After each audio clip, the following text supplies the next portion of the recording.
খুশি হয়ে গেছে এই বাইকের পেছনে বসে। কেমন লাগলো? খুবই খুশি। না গাড্ডার পরে যাচ্ছে কোনো ফিলই হচ্ছে না। হ্যাঁ লাফিয়ে লাফিয়ে চলে আসছে। মানে ব্রেক ধরছে না?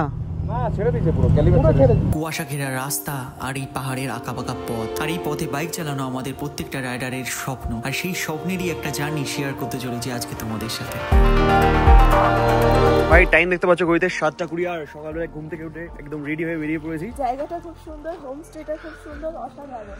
এই কি হয়েছে তোর? এখানে দেখতে পাচ্ছ কি সুন্দর সুন্দর সব ফুল রয়েছে। মানে এই টাইম আসলে কিন্তু খুব দারুণ দারুণ ফুল দেখতে পাওয়া যায় পাহাড়ে। আর এই হোমস্টেটার যেদিকেই তুমি তাকাবে না, ধরো এখানে ব্রেকফাস্ট করছো, ওই যে সামনে আবার কাঁচা দেখতে পাবে। আর জুম করে তোমাদের দেখায়, এই যে পুরো পিকটা সকালবেলা তো দেখা যাচ্ছিল, এখন একটু মেঘে ঢেকে গেল। সানরাইজের ভিউ পেলাম, ও অসাধারণ। তারপর তার পেছনেই কাঞ্চনজঙ্ঘার অসাধারণ একটা গোল্ডেন পিক। হ্যাঁ দারুন দারুন। এই যে আমাদের হিমালয়ান এখন টেম্পারেচার বলছে এখানকার 12 ডিগ্রি। এখানে সব রাখা ছিল আমাদের বাইকগুলো, তোমরা দেখতে পাচ্ছ।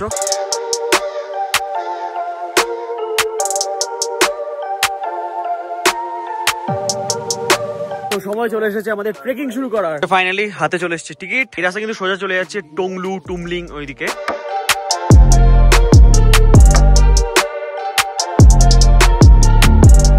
Ready 1 2 3 start. ভাই এখানে দাঁড়িয়ে অনেক ছবি তুললাম, অনেক ভিডিও করলাম, এবার যাচ্ছি জঙ্গলের ভেতরে।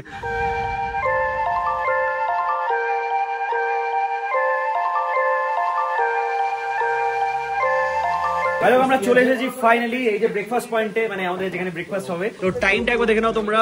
এই টাইমটা কি হলো, 20 মিনিট ফাস্ট নাকি? আসলে এখানে নেপালের টাইমটা নিচ্ছে। ওকে ঠিক আছে, আমরা ইন্ডিয়ান টাইমেই চলবো। তো আমরা 11টার সময় এখান থেকে বেরোবো, সবাই ঠিক করে। সময় চলে এসেছে ধোত্রেকে এবার বাই বাই বলার। হ্যাঁ সবাই সবার বাইকে লাগেজ লোড করছে এখন দেখতে পাচ্ছ।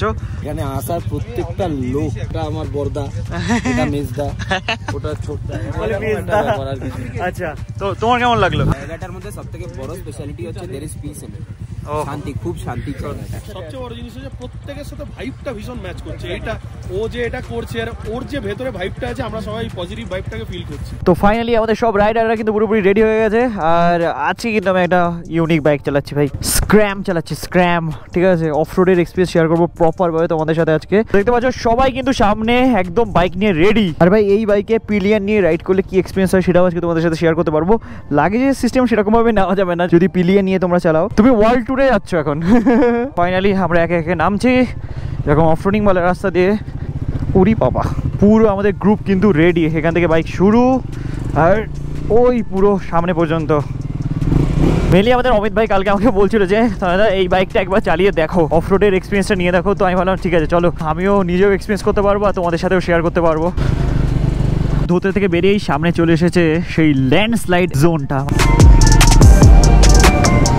সত্যি বলতে এই বাইকটা লো এন্ড টর্ক খুবই সুন্দর, মানে অ্যাডভেঞ্চার 390 বা ডিউক 390 থেকে বেটার। সব বাইকের ধরন মানে টাইপ একটু ডিফারেন্ট হয়। এই বাইকটা খুবই স্মুথ লাগছে চালাতে। যারা সিটি রাইড করবে ভাবছো, তার সাথে সাথে হালকা ট্যুরিং করবে ভাবছো, তাদের জন্য একদম পারফেক্ট মেশিন। আর সব থেকে বেশি মজা লাগে এই বাইকটার আমার সাসপেনশনটা।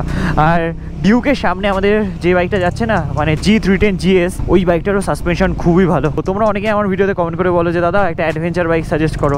দেখো অ্যাডভেঞ্চার বাইক তো বহুতই আছে মার্কেটে, সবই মোটামুটি ভালোই, বাট তার ক্যাপাবিলিটি বিভিন্ন রকমের আছে। তো অ্যাডভেঞ্চার 390-তে কী হয়, অ্যাডভেঞ্চার 390-তে না তোমরা নেক্সট লেভেলের কর্নারিং করতে পারবে, পাওয়ার, অ্যাগ্রেসিভনেস, এই সবগুলোকে বেশি পরিমাণে ফিল করতে পারবে। হ্যাঁ ওটারও সাসপেনশন খুবই ভালো, বাট তার থেকে কিন্তু G310 GS এর সাসপেনশন খুবই ভালো, মানে BMW-টা। কিন্তু BMW-তে তোমরা আবার কি মিস করবে, তোমরা মিস করবে BMW-তে পাওয়ার, যেটা KTM কিন্তু তোমাদের প্রোভাইড করবে। তো যারা একটু পাওয়ার পছন্দ করো, যারা একটু অ্যাগ্রেসিভনেস পছন্দ করো, বাইক চালাতে গেলে অফরোডিং করতে গিয়ে যদি, তোমরা তো জানোই তোমাদের ভাই নেপালে গিয়ে কী রাইড করেছিল, তো এই সমস্ত জিনিস যারা পছন্দ করো তাদের জন্য কিন্তু অ্যাডভেঞ্চার 390 মানে বেটার অপশান।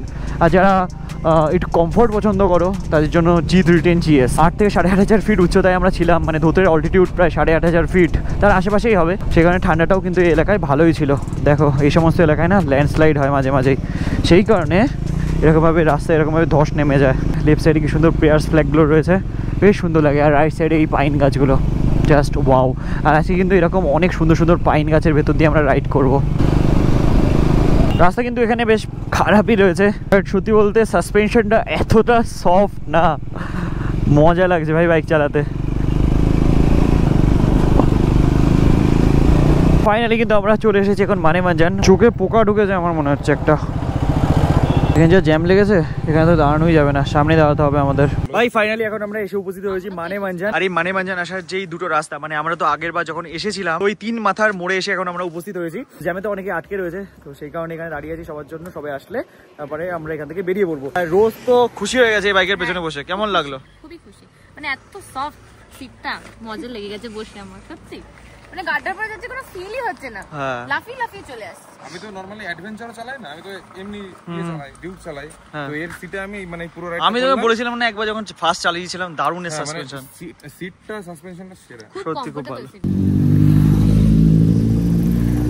আমাদের সব নোম্যাডিক রাইডার্সরা একে একে এগিয়ে গেছে, এবার আমরা এখান থেকে বেরোবো। আর টাইম তো তোমাদের বলাই হয়নি, 12:50 বাজে ভাই ঘড়িতে, এখনো মোটামুটি 2-2.5 ঘন্টা লাগবে।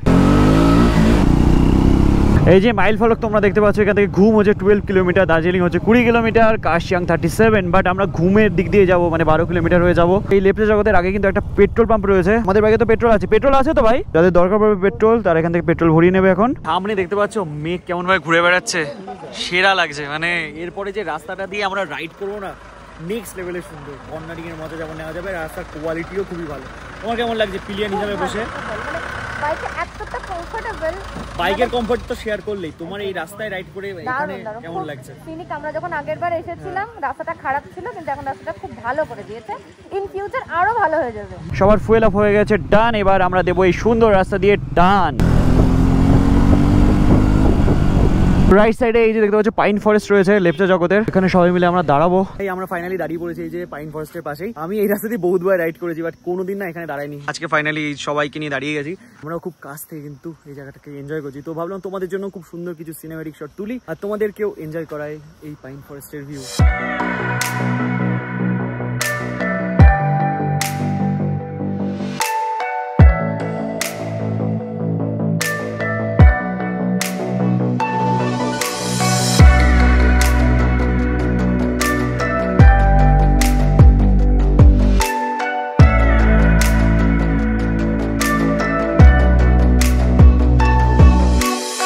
এই পাইন ফরেস্ট থেকে এখন আমরা বেরোচ্ছি, রাস্তাটা তোমরা দেখতেই পাচ্ছ, হোয়াট এ বিউটিফুল রোড, মেঘ ঘুরে বেড়াচ্ছে রাস্তার উপর দিয়ে, pine forest, lovely, just lovely.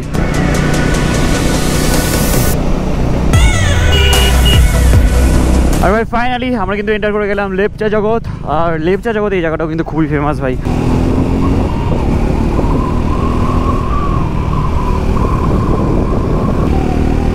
এই বাইকের এক্সস্ট নোটটা এতটা সুন্দর না, বেশ মজা লাগছে কিন্তু বাইকটা চালাতে আমার।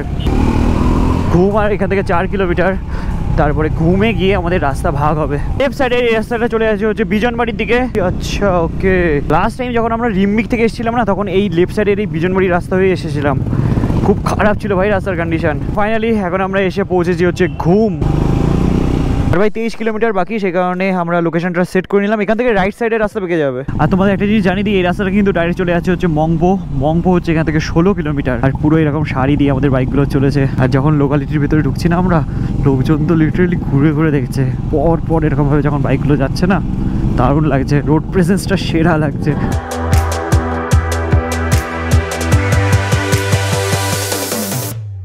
ভাই এখন যে রাস্তা দিয়ে আমরা রাইড করছি না, অসাধারণ, জাস্ট দেখো তোমরা, পুরো একদম মেঘ ঘুরে বেড়াচ্ছে জঙ্গলের উপর দিয়ে। আর ডান দিকে রয়েছে এরকম ঘন জঙ্গল, মানে এরকম সরু সরু গাছের জঙ্গল, আলাদাই লাগছে ভাই দেখতে।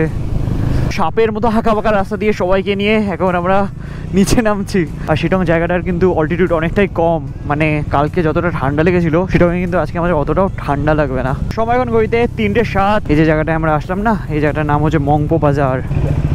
ব্রেক গরম হয়ে গেছে, ধোঁয়া উঠছে, মানে ব্রেক ধরছে না, বুলেটটারও ছেড়ে দিয়েছে, বাপরে বাপ। ভাই আমাদের অনেকগুলো বাইকেরই পেছনের ব্রেকটা কাজ করছে না, গরম হয়ে গেছে তো সেই কারণে ব্রেকটা ছেড়ে দিয়েছে, মানে ক্যালিপারটা ছেড়ে দিয়েছে, সেই কারণে ওখানে গিয়ে দাঁড়াবো আর কি। কি নাও অডিয়েন্সকে বলছো? তো ব্রেক ফেল যেহেতু হয়ে গেছে, আমরা ভাবলাম যে আমরা একটা ব্রেক দিয়েই ফেলি, কারণ আমাদেরও ব্রেক দেওয়া দরকার। আর 6 কিলোমিটার বাকি, তার আগেই সবার হাতে আইসক্রিম দেখতে পাচ্ছ, আইসক্রিম। ভাই তুই কি খাচ্ছিস? Cold drinks. ভাই এটা স্টিকই নেই ভাই, আইসক্রিম নিয়েছিল, স্টিক আছে, স্টিকের ভেতরে আছে, তোকে এমনি খা, চাবি খা। হ্যাঁ ওই তো খেয়ে স্টিকটা বের কর। তো পুরো টাইম ঘড়িতে এই চল 3:45 আর এখান থেকে আইসক্রিমের ব্রেক কমপ্লিট করে আবার আমরা জার্নি কন্টিনিউ করছি। হ্যালো, এই ঘরে আপ লোগों का अच्छा लगा बाइक देख के চলো বাই। ওয়াও ভাই দেখো ডান দিকে কি সুন্দর একটা মনেস্ট্রি রয়েছে, কি সুন্দর। বুদ্ধিস্টদের এই মনেস্ট্রিগুলো দেখতে বেশ দারুণ লাগে। ফাইনালি এখন আমরা এসে পৌঁছেছি যোগী ঘাট।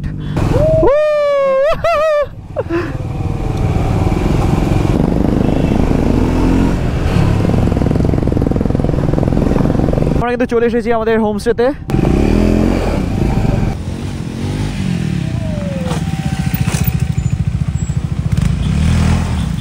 তো গুরু টাইম এখন ঘড়িতে 4:14 আর আমাদের শিটং এর রুমটা একবার দেখো। ওফ, তার থেকে বড় কথা ভিউটা দেখো। হ্যাঁ, এই যে বাইরে বেরোলেই এত সুন্দর ভিউ, সেরা। সকালবেলায় কি দারুণ লাগবে ভাব। এখানে ড্রোন তো কালকে উড়বেই ভাই, উঠতেই হবে ড্রোনকে।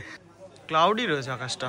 চলো এখানে এখন আমাদের লাঞ্চ করতে হবে, কারণ আমরা জানোই পাহাড়ে যখন রাইডে বেরোই লাঞ্চ করতে একটু টাইম লেগেই যায়। তো টাইম এখন ঘড়িতে প্রায় 4:30 ভাই। ফাইনালি কিন্তু আমরা খাবার খেতে চলে এসেছি, মানে আমাদের লাঞ্চ হচ্ছে এখন। এই যে দেখতে পাচ্ছ কি কি আছে লাঞ্চে। কত আলু ভাজা খাবি তুই? রুমে লাগেজ পত্র রেখে আর গিয়ারও খুলিনি, আগে খাবার দাবার খাবো তারপরে পরে যাবো। এমনি তো চা সেরকম খাওয়া হয় না, বাট পাহাড়ে আসলে এই যে চা তো খেতেই হয়, ম্যান্ডেটারি ব্যবসা আর কি। তো চা চলে এসেছিল, তার সাথে সাথে এরকম পকোড়া। তো একদম ফ্রেশ আপ হয়ে স্নান ফান করে আমরা একটু বসে আড্ডাও মারছিলাম।